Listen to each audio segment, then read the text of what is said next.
Hey, I have bipolar disorder. I was officially diagnosed a little over 2 weeks ago at this point, and I thought we should talk about it. This is definitely going to be a harder video for me to make. It's definitely a very personal subject, but it's something that I want to share with you because I think that it would be helpful to someone who is maybe discovered that they have a similar diagnosis or are just struggling with their mental health in general. I thought I would share my story. So I want to start with some important background because I think it's important for understanding how I got to this point, I guess. Because I don't believe that bipolar disorder was just something that I woke up and developed yesterday. I think that it was kind of always in the background, and it just took me growing up a little bit to realize how severe it was. I'm just going to do a little rundown on my childhood and how that potentially relates to where I'm at now. So, starting with my early childhood, I would definitely describe my childhood as a rocky one. It was no secret to me that I grew up in a dysfunctional, broken home. My dad was never a part of my life, and with my biological father not being a part of my life, I then had a stepfather who was very abusive, not personally as much to me as he was my mom. So I grew up witnessing a lot of domestic abuse. So already not a great start. And between my biological father not being involved in my life and having an abusive stepfather that I was not fond of whatsoever, my mom was really the only sense of stability I ever knew. And my mom was and has always been my best friend. I love my mom to death. And one of the things that I love the most about my mom is that she never presented herself to be perfect, and she was always upfront about her flaws. And through her flaws, she was still able to provide for me and be the best mother I could ever ask for. And I really looked up to her in that way. One thing that's really notable about my mom, plays a big part in today's story, is that my mom was diagnosed with bipolar disorder herself. At some point in my early childhood, maybe around the time I was in late elementary school to early middle school. So this was something that I was always aware of because even though I was young, my mom always talked to me like I was very adult. And part of that was because she didn't really have a lot of adult friends herself. And on top of that, I was not only her first child, but a child of a teen pregnancy. So my mom felt as if she kind of grew up with me. So we had a bond that was very atypical of most mother-daughter type dynamics. And some people can say that that's not really a good thing to talk to your kids like they're adults and involve them in your issues. But from my perspective, I felt like it just brought me closer to my mom, and it gave me a realistic perspective on how the world works and how people truly are. My mom never acted like she had it all together all the time. She was honest about the times in which she didn't really know what to do. And I saw all of my mom's highs and all of my mom's lows. And I had, again, an understanding at a very young age that she herself had bipolar disorder. And the ways in which this manifested weren't ways that really affected the way that I saw her, I guess because, one, it was very normalized to me, and two, because I had such a good relationship with her from the start that I kind of had the bias of even if my mom wasn't acting in the best way, I would still jump to her defense and say, oh, well, she's going through a lot, she's emotional, it makes sense, it's not her fault. So to this day, I really can't say that I blame her for any of the ways that she was, especially because I know that she herself was just a person struggling with her own mental health. And parents are allowed to struggle with their mental health just as much as other people are. Being a parent doesn't automatically cancel out any mental struggles that you yourself are facing. My mom's bipolar disorder never really changed my relationship with her or how I saw her, and I still lean to her as my biggest form of stability stability, but I think that it definitely shaped my idea of what stable was. Because, for example, a common behavioral pattern of my mom is, say she would get into an argument with my stepdad and they would fight, and then emotions would be high, a ton of tension, and then she would be like, I just need to get out. Guys, let's get in the car. Me and my sister, she would pack us in the back of the car, and she would go to TJ Maxx and spend a bunch of money, go to Gabe's and spend a bunch of money. And as a kid, I thought this part was fun. I thought it was normal. I thought that it was just another escape from our toxic home life of anytime mom was really sad or really upset, she would go shopping. And I never really thought much of this as a kid. I don't think I even really recognized it as being a sign of mania or anything even tied to her bipolar disorder. I really only recognized the lows, which is when she couldn't even bring herself to get out of bed in the mornings and would just cry for hours and hours and say that she didn't know how she would continue to provide for us. And those moments were the scary moments. So as a kid, I thought that, well, that was my mom's bipolar disorder. But the times where we're going out doing fun things is not. But as I've gotten older, I've realized that my mom's bipolar disorder wasn't just the times in which she was sad. The mania was just so normalized to me that I never really realized that it was part of the bigger picture. Another example of this is we would not be able to afford groceries one day, and me and my sisters would be eating cans of beans and not knowing what we're going to do for dinner, just trying to make it work, scrounging together anything we can. And then the next day we're going on a trip to Florida, and my mom's talking about how we have all this money and we're going to go do all these things, and those parts were fun. But I remember as a kid feeling confused and a sense of whiplash almost. You know, one day we're going to Disney World, and then the next day we're so poor we can't afford groceries. So that was very confusing. And as a kid, I began to feel like, you know, one day we have everything, the next day we have nothing. And it was very unpredictable and unstable in that way. And this was because, of course, my mom's bipolar disorder manifested in her spending habits. We would have money, and then she would spend it on something fun to do just to get out of the house, or a shopping spree, or a trip to Florida. And then we would come back and we would have no groceries. And there would just be these loops of my mom wanting to do the best for us and then feeling like she never could do enough. And my mom was either on top of the world or really deeply sad. Eventually, my mom ended up getting medicated for her bipolar disorder. And again, regardless, none of these factors ever negatively shaped the way that I saw my mom.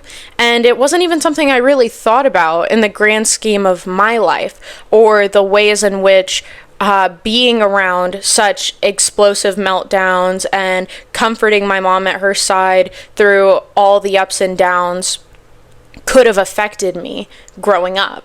That was never even something that crossed my mind. I think that when I was younger, I was so focused on survival, because not only did I grow up in a dysfunctional household, but I also grew up in a very poor household, that I couldn't really focus on my mental health.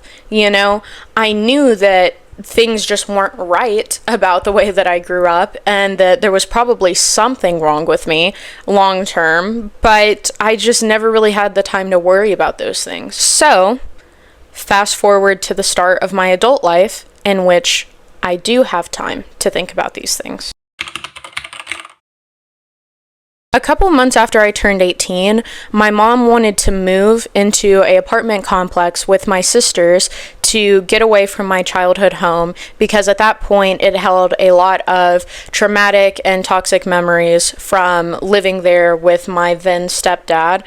And my mom just wanted a fresh start, understandably. So like I said, at the time I was 18, living with my mom, and I was also in a relationship with my then boyfriend, now fiance, Eli.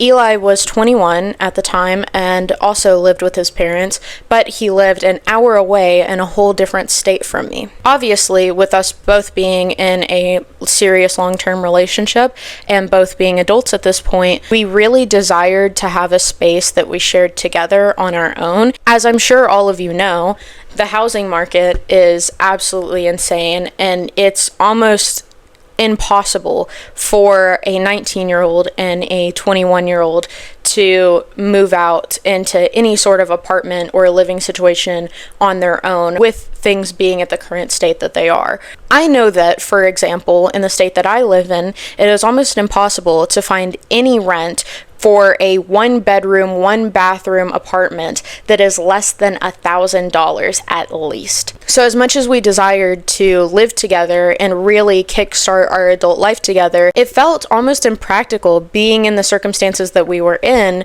to afford any type of housing anytime soon. Luckily, because of my mom's move, she had an amazing proposition for us. She was in a bit of a conundrum herself when it came to moving, because she owned the land and the house that I considered my childhood home. It was a double-wide trailer that she ended up putting on land that was gifted to her in the will of my great-grandfather. So it wasn't like she just stopped renting to rent in another place. She owned it. And it wasn't quite in the conditions to be rentable to any outside renters. On top of that, she didn't really want to give it to anyone else in my family, because there's a constant trend of hoarding on my mom's side of the family, and she knew that if she were to give this house to any of my relatives, it would probably end up being trashed and unrecoverable. So she thought, if you and Eli can afford it, I'll give you guys the house, and I'll only charge you $480 a month.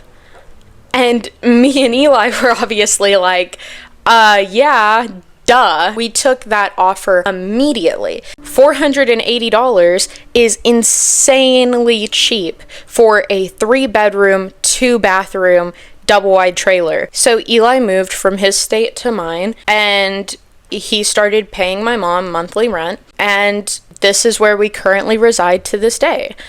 I have now taken over my childhood home, and I share it with my fiance, and it's very affordable for us, and we're really, really, really grateful for that. So at this time, we're living together. We bought a cat together, my gorgeous son Milo, and I even got a better paying job at Walmart, going from making $10 an hour to $14 an hour. So seems like a pretty great start to our shared adulthood, right? This is where things start to go downhill. So a lot of life changes and events happened from the point in which we first started living together when I was 18 to where I am now at 19. We've been living together for a little over a year now, and in that time, while I feel like I've had so many reasons to be so grateful and happy, and we really are privileged to have the start in life that we did, thanks to my mom, for some reason I couldn't shake this sadness. I was always sad. And that's when the concerns began, because I would spend whole days sitting in bed sobbing, mainly over money. It was almost always over money. I had these seasons of depression where I would just cry and cry and cry over the fact that I wasn't rich, over the fact that I wasn't famous, over the fact that I didn't really have any of the things I wanted to have. And then I would feel guilty for crying over those things, because I again recognize how privileged I am to even have housing at 19 years old, that I would then feel so guilty that I would cry again. I would ask myself all the time, why can't I just be happy? I have so much for my age. I have so much potential. Why can't I just just be okay. And it was so confusing to me because in the past, when I was sad or upset or going through these roller coasters of emotions, I could chalk it up to multiple things. One, I could say, well, I'm just a hormonal teenager. I'm always going through something. That's just how it is. Or the fact that at the time I was still in my dysfunctional household through all of middle school and high school. So a lot of the times when I felt bad, I would just say, oh, well, it's because, my home life isn't the greatest. Oh, it's because my stepdad said something to me I don't like. Whatever. So it never felt like a me thing, really. It felt like I could just chalk it up to my environment being dysfunctional. But the worrisome part, the thing that made this so concerning to me then, is that I no longer lived in that dysfunction. In fact, I lived in the opposite.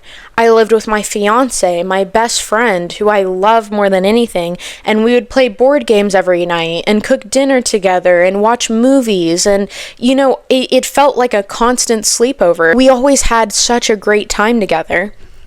Not to mention my son, who I loved so much. He brought so much joy into my life. I love my baby so much. So I'm looking around and I'm like, well, I have a fiance that I love. I have a son that I love. I have everything that I wished for in that regard. So why am I still so sad? I can't blame it on my environment anymore. Something has to be wrong. This is when money, the idea of money, really consumed me more than anything, where it was always about money. I mean, I would rant to my fiance every other day, if not every day, about money in one way or another. And it was always either a super high positive or a really low negative, where one day he would come home from work and I would be like, love, I have this like crazy idea for a business. I have this project in the works. I have this in the works. I'm going to do this for YouTube. And when I do this for YouTube, I'm going to do this and I'm going to get so much money and this and this and this. And I'm always thinking money, money, money. And Eli would try to be as supportive of a partner as he could have been, where he would encourage me and say, oh, that's great, babe. That's great. That's amazing. But then the next day I would wake up and guess what? I wasn't rich. I wasn't famous. I'm in the same exact position that I've always been in. And I would realize that and I would plummet just as quickly as I rose into sadness, immense sadness, where I would sit and I would cry, and Eli would then have to comfort me on that end and tell me that it's okay and that, Rome's not built in a day and that I have so much potential and it's going to be okay. And I would just cry and be like, why can't I do anything? Why can't I stay motivated? And I would beat myself up over the fact that I would feel so productive, so motivated, so ambitious, and then I would crash into this sadness, and I felt like I was just wasting time, and it was an endless cycle. It was a nightmare. I think one thing that really stuck out to me during this period was this one time in which Eli and I ended up going to some type of family event. I can't remember if it was Thanksgiving or what, but we're all talking as a family. And then Eli makes a joke somewhere around the lines of referring to me, staying up till 3 a.m, telling him about how I got to get rich, I got to get famous, whatever. And he was saying this facetiously as a joke. And, nobody really thought anything of it. I didn't think anything of it at the time. But apparently, my mom ended up telling me this later, but after me and Eli had left and most of our family had left the function, she stayed there with my aunt who was hosting the event. And she was talking to her and said, I think Mackenzie has bipolar disorder. And she felt that way because of what Eli said, that even though he said it jokingly, she could tell that it was rooted in some type of reality, and that reality made her feel as if I had bipolar disorder. She was sure of it, in fact, well before it was something I even considered in my own mind. Because at this time, I thought that I just had some intense form of depression. I didn't even recognize all the ways in which I was experiencing mania. I thought that when I was feeling what was actually mania, I thought that was a good thing. I thought that I was feeling motivated, that I was feeling exhilarated and ambitious, and that's what I wanted to feel like. I thought I was being the most productive that way. I didn't feel like I was as out of control as I actually was. And that's why I thought that the sadness was the bad guy, and that, oh, I must just have depression. Things got really bad. I don't think I can even really express to you how depressing this phase of my life really was. I'll probably make more in-depth story times another day about the specifics of this era, but all you need to know is that during this period, I ended up getting a different job at Five Below, and then I walked out entirely. I quit my job at Five Below, no notice. I literally just left early one day, and I just never came back, and I blocked the contacts of my supervisors. And that's something I've never done before. I felt like I had like a mental break because I would stand there with such existential dread, and it felt like all I could remind myself of is that every hour I stand here, I make $11. My existence is worth $11. Every hour of my life, I get $11. And I kept telling myself this, and I couldn't get past it. I couldn't turn my brain off. I would sit there every shift and remind myself how little money I'm making and how much money I could potentially be making if I was doing literally anything else. And I felt like robbed of my life and my time and my ambition, where I was sitting there with all these ideas of how to get rich, how to do all these things to make more money, and I couldn't act on anything because I was sitting here wasting my energy, wasting my time for $11 an hour. That's what I was worth at the end of the day. And then I remember I had one really bad customer interaction. And mind you, I used to work at Walmart, okay? I've had some customers say some crazy stuff to me, okay? I've had people talk crazy to me. I've gotten very used to it, but it was just the fact that I was like already on the edge. And one thing about working at Five Below is we're required to like tell you about our email system or whatever. So like in my best customer service voice ever, I'm just like, all right, and it's going to ask you for your email so you can get 10% off with da-da-da, whatever. And then this lady just cuts me off and yells, I'm not exaggerating, yells in my face and says, I'm not doing all that. This is ridiculous. Mind you, you don't have to do the email thing. You could have just pressed the little no in the corner and moved on. I'm just narrating what the screen says because my supervisor demands it of me. Okay, it is quite literally my job. I don't want to talk to you. I'm forced to. And I'm just telling you what the screen says. And you can say no. Like, you can say no. Just say no. Why are you yelling at me? Why? Like, why are people like that? That was just the final straw for me. I just remember completely shutting down and being like, okay, ma'am. And I just left. I went in the break room. I got my stuff. I told my fiance to pick me up and I left because I was so tired of it. Like, on top of everything, it is so degrading being talked to every day like you're not even a human being, like you're not even a person, and like my whole existence is an inconvenience to you. I get it, people have bad days, I do too, but you can't even have the decorum to talk to me in a normal speaking voice. You have to yell at me when I'm literally just reading off of a fucking script. Okay, I'm just telling, mind you, what I just told you, I've told to 50 plus customers before you. You're not special. I'm not trying to harass you. I'm literally just reading off of a script. Like, I don't even think about it when I say it. I have to. It's just so mentally exhausting. Like, I can't just keep being a punching bag. And that's when I felt like overall I was just completely done with customer service. I have another video planned kind of giving a deep dive into my work history and where I'm at right now in that whole process. But I ended up having to quit because my mental health was declining so bad, so bad. And I've had, again, these constant bouts of depression, and I've still made myself go, and I've gotten through it. But I just felt like for some reason I was reaching this climax day by day of something wasn't being done, like something wasn't being taken care of, and it was just a ticking time bomb inside me. I cried for many nights talking to my fiance about how I don't know what to do, I don't know what's wrong with me. And my fiance, he actually pushed me towards getting help, where he said, I think that this might be bigger than you. I think that there might be something going on that you need to get professional help with. And he supported me in that. And I really appreciate that, because ultimately he was one of the final nails in the coffin that really pushed me to want to get help, because I realized that my mental health wasn't just affecting me, it was also affecting my partner, because he had gotten to the point where he had comforted me and attempted to be there for me day after day after day, and he just felt like something more serious needed to be done about it.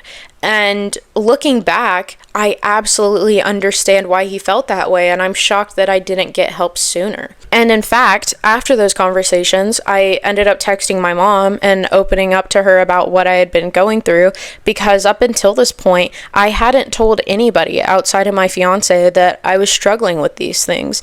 No one knew how depressed I was. No one knew how sad I was. From the outside, I tried to portray like everything was good, especially because I felt this adult pressure, this like imaginary pressure of I have to seem like I know what I'm doing. I have to seem like I'm an adult like everybody else, even though I'm only 19, but as a 19-year-old, I'm playing a very adult role. I mean, I'm already engaged. I have my own house, so I feel like even though I'm 19, people still expect a certain maturity out of me, even if that's not necessarily true. Maybe I'm just projecting what I expect out of myself, but I'm always trying to present like I'm just this put together adult, when everything that I've done so far is already extraordinary for someone my age. I never really give myself that. So it became really hard for me to open up about my mental struggles. But my mom, again, is my best friend, and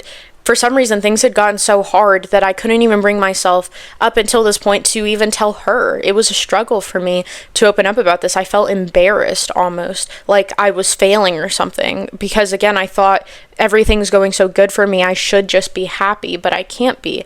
And that was embarrassing for me. I thought there was something wrong with me. And my mom, she sent me paragraphs. Like she sent me so many encouraging messages. If I can find them, I'll probably put them up here, but she gave me so much encouragement and told me that she understands entirely where I'm coming from. She had a feeling herself that something was going on, and she really encouraged me to take those steps to get help. And I really, really appreciated that. She told me so much that I needed to hear. And ultimately, my fiance and my mom were the reasons why I ended up getting help in the first place. I don't know if I would have went the full mile if it was just me on my own. So that support system really helped me in that way. So this is when the mental health help journey truly begins. So I'm not going to lie to you guys. It was not easy. Okay, the first hurdle that I ran into was having to go back and forth with my insurance and call clinicians back and call insurance back to align my insurance with the clinic that I was reaching out to. It was very taxing, and if you're a young adult, you know that making adult phone calls is already anxiety inducing. I had to make so many adult phone calls in one day. It was a lot, but I knew that it was important for me to do, so I got it done. And after battling back and forth with insurance, I had my first intake appointment. And an intake appointment is basically a debrief before a in-person appointment, and it's It's over the phone, usually. At least mine was. Sometimes I think they can be done over like Zoom calls or something like that. They asked me some basic questions about how I was feeling and things like that. And then right away, they scheduled me an appointment with an actual psychiatrist in person. And that was really exciting, especially because I had called this clinic back like 4 times leading up to this appointment. So I was really pleased and excited to know that I had a physical appointment scheduled. And I think at the time it was only a week or 2 away from when I was having my intake appointment. So the process was already moving pretty quickly, which was really exciting. It felt like I was finally making momentum towards a better version of myself. So I go to my in-person psychiatric appointment. I asked my mom if she could take me because I wanted her moral support, and she did, which I was really grateful for. I felt so much more comfortable going with her, especially because she had been through this whole process before, and in fact, she had even been to the same clinic that I ended up scheduling my appointment at. So we get there, and I go in. Initially, I'm seen by a nurse. They have to weigh me, take my blood pressure, ask me a couple physical questions. Then I sat and waited for the actual psychiatrist to see me. I went in with very specific expectations because I had been in therapy in the past years ago, and I kind of thought it would go like that. Like, I talk and talk for an hour and then they tell me what they think after, and then we go from there. But this was not like that at all. It was actually the complete opposite. I get in there, he introduces himself, he says, "Let me tell you what kind of person you are." And I was like, what? This man goes on to take guesses at what kind of person he thinks that I am. And I mean, down to my routines, like he even, like, down to the times even, where he was saying things like, yeah, and you know, you probably get tired around 11 p.m., but you make yourself stay up until 1 to 3 in the morning, and you convince yourself that you're going to do all these things and get all this stuff done, and then you crash. Am I somewhere on the right track with that? Yeah, scarily so, actually. Mind you, I had not said a single thing yet, and all he knew about me was what he read from my intake appointment. So, like, when I was talking to the clinician during my intake appointment, she was taking notes on some of the things that I was saying, but nowhere in there did I ever mention my sleep schedule, my ups or my downs or anything. I was really just talking about my sadness because at the time, I didn't even think that I had bipolar disorder. I thought I probably had some severe form of depression. I was so shocked. I was thinking, like, wow, I'm really that predictable, what? But at the same time, it made me feel a lot more understood and less alone, because I was like, well, I mean, if he could just hypothesize on every single way that I am and function in life, then at least there's other people like me, you know, so much so that it's predictable. So at least I'm not alone, I guess. He went on to, like, describe, like, what he suspected were my typical routines and what I typically struggle with and the way that I think about things even. And I was like, I mean, I know it's your job, I know you're a psychiatrist, but, like, how are you, like, reading my mind? He says a couple things that really stand out to me. Before he even gets to the diagnosis or the medication, he tries to give me just some general advice to help me see, like, the flaws in my behavior. Because again, I'm just thinking that I have depression at this point, and he was trying to point out to me on a emotional level why my ups are just as, if not more, dangerous than my lows, because I was upfront about the fact that I didn't even recognize that my ups were bad. And he said something that really stuck out to me, and it's something that I've sat with for a long time because it was so shocking to me. He said, "Do you ever feel like you've won the lottery just in your day-to-day life?" And I thought, simple question, easy answer. And I jump at the answer and I'm like, yeah. Oh yeah, all the time. Like, I mean, when I'm not completely bedriddenly sad, like, absolutely. I feel like I win the lottery every time that I'm not sad, pretty much. And then he said something that was gut-wrenching to me. He said, if you feel like you've won the lottery and you in fact have not won the lottery, that's not normal. And that's when it clicked for me. That's when I felt my eyes water, even, because I sat back and I never thought about it like that. That's not normal. And that's why I crash. That's part of why I crash. And he kept saying, you know, what comes up must come down. And the mania is actually what pushes me into a depression later. I go up and then of course I go down. So I'm always demonizing the depression, and I'm saying, oh, well, my downs, that's the bad guy. That's what I'm trying to run from.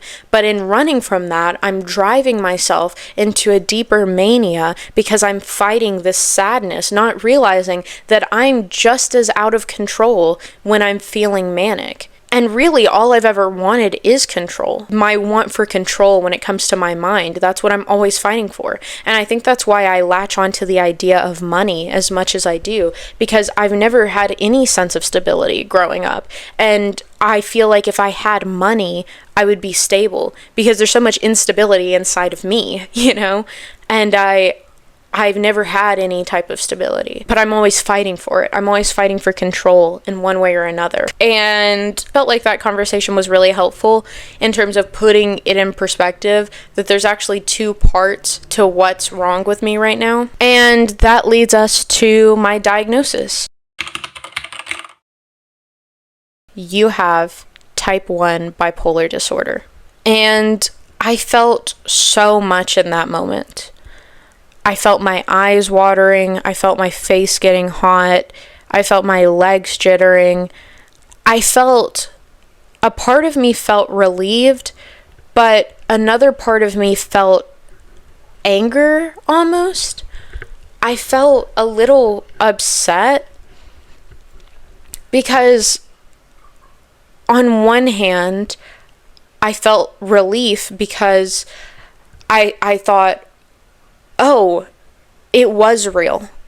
It's not just something I was making up as an excuse to not go to work or as an excuse to lay in bed and cry all day. It wasn't just in my head. I wasn't just losing my mind. Like, there was actually an issue there. At the same time, I felt upset because it almost confirmed the lack of control I had the whole time, whilst I fought so hard to have control.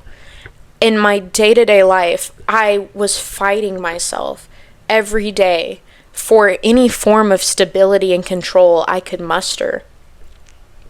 And now I'm hearing that it was never really in my hands to begin with. So it was a lot. It was a lot to experience.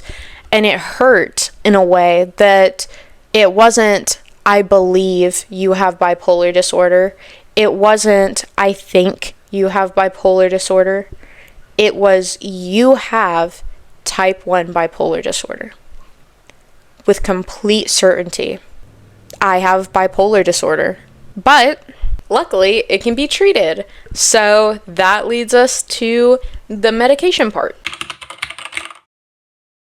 So after the diagnosis, he went straight into medication, and he listed so many different medications and made sure to go down the line of all of the different side effects that they had, which I really appreciated that transparency. I felt like I was able to actually make a very informed decision because he made sure to let me know what to expect with pretty much every single medication. And they actually prescribe a mood stabilizer with a sleeping medication rather than an antidepressant or something like that, because he said that a big part of why you feel so bad is because you refuse to let yourself actually rest, which is true. I've never had a good relationship with sleep.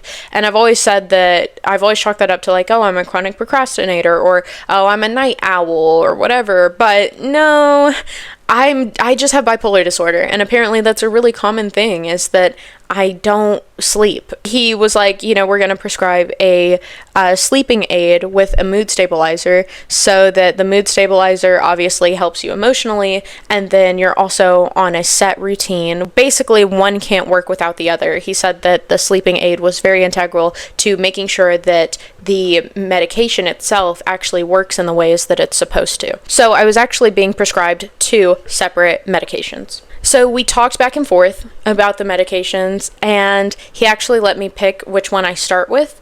And I picked lithium because he said that lithium has been around since the 1970s, I think. He said that it's one of the most commonly used medications for people struggling with bipolar disorder.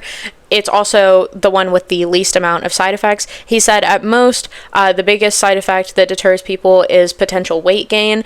But some of the other medications he listed were like motor issues, like you could just have tremors in your hands for the rest of your life, whether you take the medication or not. Things like that were really off-putting to me. So between not being able to move your jaw properly and having constant hand tremors, or having potential weight gain, I'll pick the weight gain. I'm not complaining. Yeah, some of those other medications had really concerning side effects, and he said, there's only a certain percentage of patients in which this affects, but just because it's like a 20% chance you could face this doesn't mean that it's not still a chance. So he was just letting me know, not that I would absolutely experience these side effects, but there's side effects to be aware of, and I really appreciated how thorough he was about that, where even if it was a 2% of patients experience this, he let me know that it's a possibility.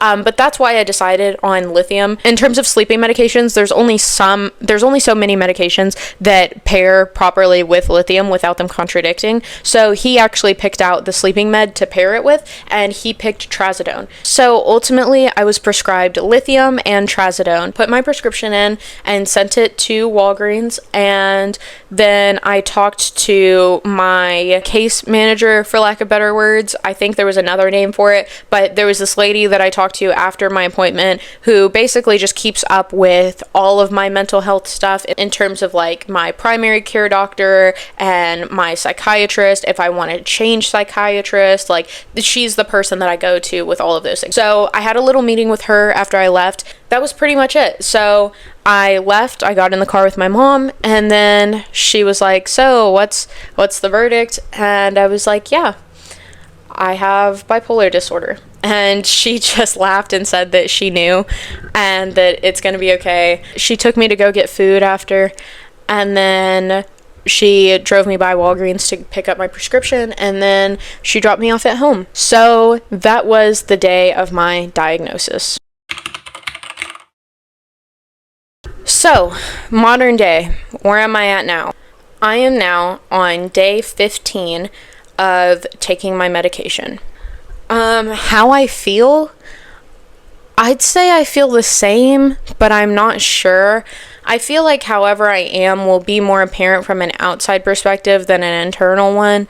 My fiance said that he's witnessed some changes in a positive way. He said that in the last week or so, I've talked way less about money. He said that he can't even remember the last time that I talked about money, which is a big deal because, like I said, that was my biggest obsession before I was medicated. Said that he's felt so much more comfortable and relaxed because I'm not talking about money all the time anymore. I'm not obsessing over getting rich all the time anymore, and that's a big relief for him. And when it comes to how I am internally, I can't really tell where I'm at. It's, again, still too early. It's only been 15 days, and really, I'm not gonna see noticeable differences until 5 to 6 weeks. It's still too early for me to know, but I don't feel bad, and that's the most important thing. When I first started lithium, I was getting really bad headaches, but a lot of it was because I was dehydrated. I didn't know this, but fun fact, lithium works through your liver, and it makes you very dehydrated. So if you're already not the type to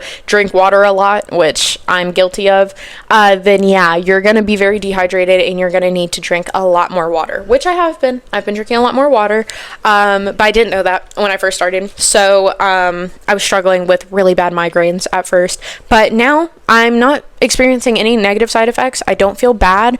I don't really feel anything. Funny enough, I don't know. I don't know how I feel. Now, in terms of my fears and concerns, there's a lot, obviously. I think that one of the biggest things that I've struggled with recently, that I had like a recent breakdown about, is the feeling of feeling like you're in a constant waiting room, you know? Because this whole process is not like you take a magic pill and then you wake up tomorrow and you're perfectly fine and happy and you never have issues ever again. No. It's you take a pill for 5 to 6 weeks and then you see if it does something good or bad. If it does something bad or it doesn't work for you at all, then you have to either start a new dose or change medications entirely and do that all over again. So one of my biggest fears, I guess, with lithium is hoping that it works for me, because there's so many medications out there and there's no way for us to really know if this one works for me until it starts doing something, you know? So either way, I'm just playing this waiting game where I have to wait and wait and wait for weeks and weeks and weeks to maybe feel better, maybe not. And I mean, the upside of this is that we're crossing things off the list, you know, like if lithium doesn't work, okay, well, we trial and error, we tried that out, we can eliminate that.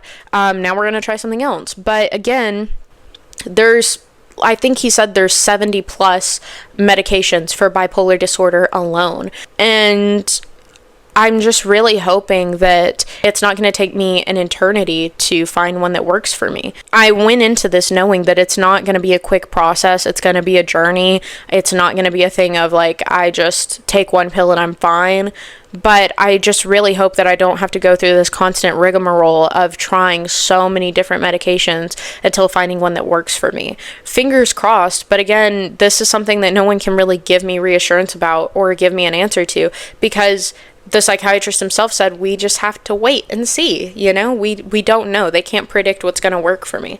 Another concern that I've had is when it comes to my mania. Again, I had a very toxic relationship with myself in which I thought that that was good. So if the medication does start working in me and I am less urgent, I am less serious about achieving these things every day, I'm afraid that I'll become boring. Maybe this is something that if you have bipolar disorder, maybe you can relate, maybe not, I don't know, but like I'm afraid that I'm gonna become boring, like I'm gonna lose my spark, like I'm gonna not be as ambitious or not be as motivated to do the things I want to do in life, to create the things I want to create in life, because I'm not manic anymore.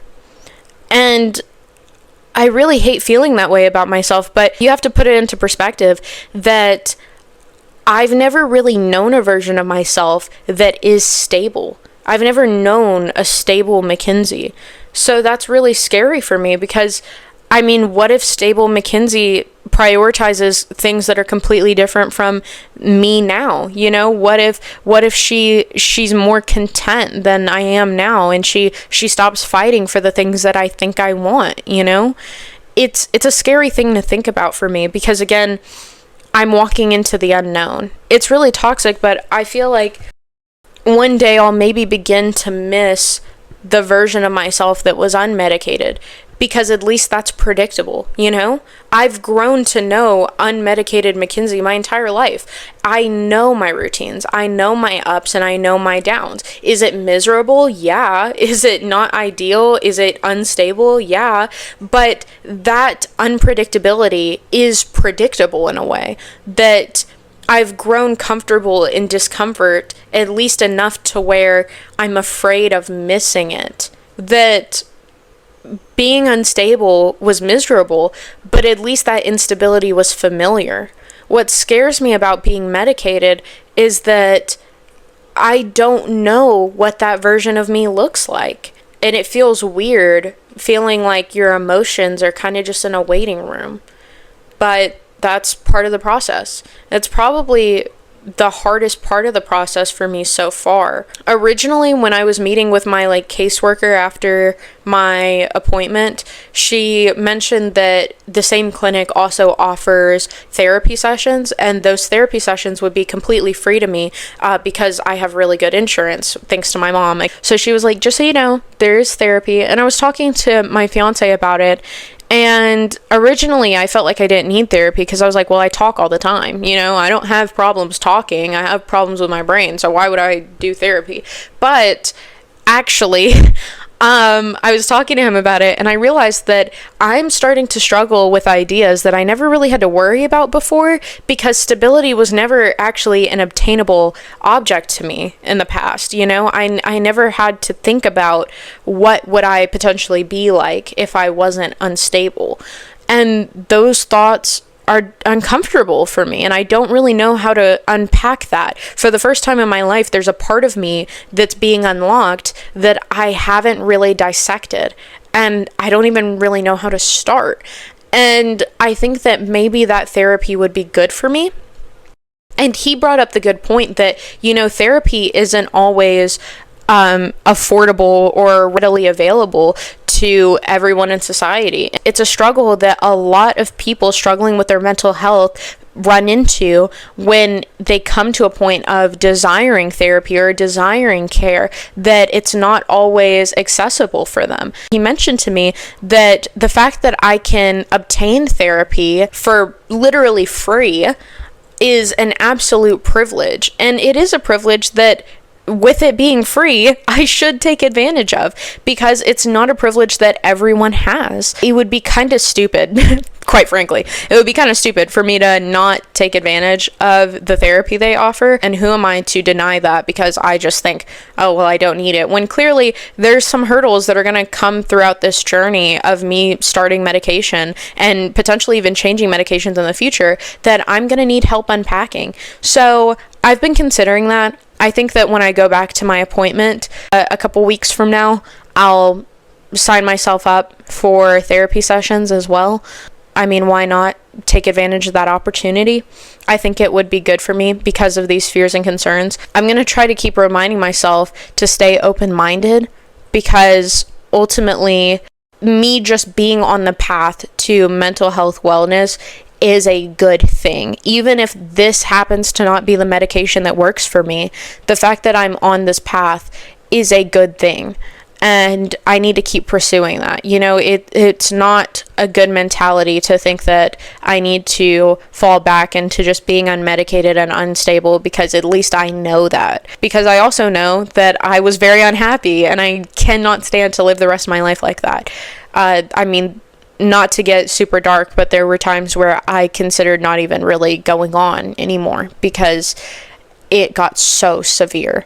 So yeah, I think medication is definitely the route regardless, but I thought that it was important to share my fears and concerns because maybe they're relatable to someone in a similar position. And I don't know, maybe you could give me your thoughts on those and like what you think about that, and if those things are relatable to you. Those perspectives are definitely helpful for me and my journey. So in terms of my hopes for the future, I hope I'm better. I hope that I'm able to acknowledge all the privileges and amazing, beautiful things in my life, and spend more time with my cat baby, and spend more time with my fiance, and really cherish those things and be happy and enjoy my life, because I feel like I'm so young to have so much heartache, and I want to take advantage of every good thing that comes my way and not let my past or bipolar disorder define the rest of my life. Those are my hopes. And I hope that I can be an encouragement to others who are thinking about medication, thinking about therapy, thinking about mental health wellness in general. I hope that I can be an encouragement in those ways. And I definitely, on the topic of encouragement, I want this to be an encouragement to to others that things can get better. And even if you don't have insurance or you come from a low income household like I do, I know that in my research looking for a clinic that accepts my insurance, there's also, depending on your state, there are clinics that are specifically catered to low income adults with zero insurance that are able to provide some amount of mental health care for you. Again, I only know these things to be true of my state. If you live in the state of Tennessee, I'm going to put resources down in the description below, at least the ones that I know of, because I want you to know that there are options. Again, I can't speak for every state. I wish I could, but I'm sure that outside of Tennessee, there are plenty of other states that also accommodate mental health care without insurance and for low-income families. And there are ways that you can better yourself internally on your own. You can develop your own coping skills, you can journal, you can talk to loved ones. So even if these things seem completely unattainable to you now, just know that there are ways to cope with these hardships, even just internally and in your day-to-day life, utilizing the resources that you have around you and the people that you have in your personal corner to help you through those tough times. Because originally, all I had was my fiance to talk to about these things, and he helped me a whole lot to at least get through those breakdowns until I did seek out professional help. But I want you to know there's always light at the end of the tunnel, and I hope that my story can be encouraging in one way or another. Or if you do live in the state of Tennessee and you didn't know that these resources were available, they're in the description below. So maybe I can help at least one person out there, hopefully. That would be great. I wanted to make a disclaimer. I probably should have mentioned this earlier in the video, but I thought I'd throw this in somewhere at least. I personally took a very specific route to mental health care. I took what is considered the medication management route, which is different from the therapeutic route. I think that in media and in conversation, we're more often familiar with the idea of therapeutic care, which is you go to therapy, you maybe see a psychiatrist after that, but you go to therapy, and that alone is part of your care, which is great. That's amazing. But I want to differentiate that from what I experienced, because I want you to know that what you could have experienced to get to your diagnosis, or what you may experience if you're looking into similar care, could be completely different from the route that I took, because I went specifically for medication management care. And the reason why I did that is because I felt like I was at such a low. It felt almost like a crisis, because I was falling into such constant seasons of depression that I thought, and my fiance and my mom also supported me in this idea, that I need medication soon, like pretty fucking soon. So it wasn't a thing of I just did not feel at the time that therapy would have accurately tackled how heavy I was feeling at the time, because I was vocal with what I was struggling with at the time. I have never been shy to talk about my feelings. I mean, I'm literally trauma dumping on the internet right now. Like, I don't have a problem talking, but I felt like that was no longer enough for how bad I was feeling. So that's why I looked into going the medication management route specifically. I'm really proud of myself, especially because I'm 19 years old and I feel like I have been through a whirlwind of changes, and I've taken on so many adult responsibilities so quickly, because I turned 18, I moved out on my own into a 3-bedroom, 2-bathroom house. I got engaged, I got a cat, like I started working full time, and then I've had constant job changes ever since. So I've just been experiencing a lot, and it can be very overwhelming, but I'm proud of myself that through all of that, I recognized something within myself that needed to be handled, and I think that I handled that to the best of my ability. And all I can do from here is just keep taking my pills and trust the process. So that's what I'm going to do. And hopefully this leads to a better version of myself. Not just for me, but for everyone around me. I'm very hopeful. And that's what I want to achieve at the end of the day.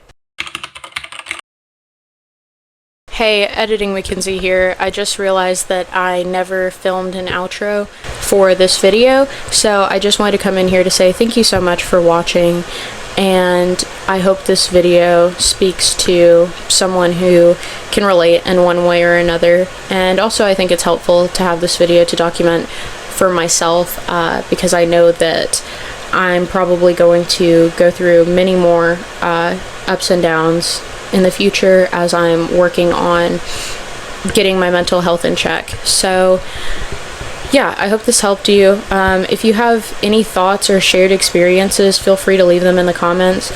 I trauma dumped a lot in this video, so feel free to share your own experiences as well. This is a judgment-free zone, so I would love to hear what you guys think on this topic or how you guys feel, and maybe I can support you guys in your personal mental health journeys as well. And I think that would be awesome to build a community around that. I think that would be cool. So thanks for making it till the end.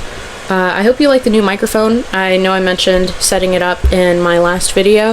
I finally got it set up. I used it in this video, so I hope it sounds good. If it doesn't sound good, let me know that as well in the comments so I can figure out how to make it not sound bad in the future, I guess. But I hope you enjoyed this video and the new microphone. Also subscribe, okay? Trying to make it to 1 million subscribers before the end of the year. We're basically already there, as you can see, so yeah, just go ahead and subscribe, and I'm sure we'll make it. We got this, guys. Thanks for watching. Love you guys. Love you so much. Bye.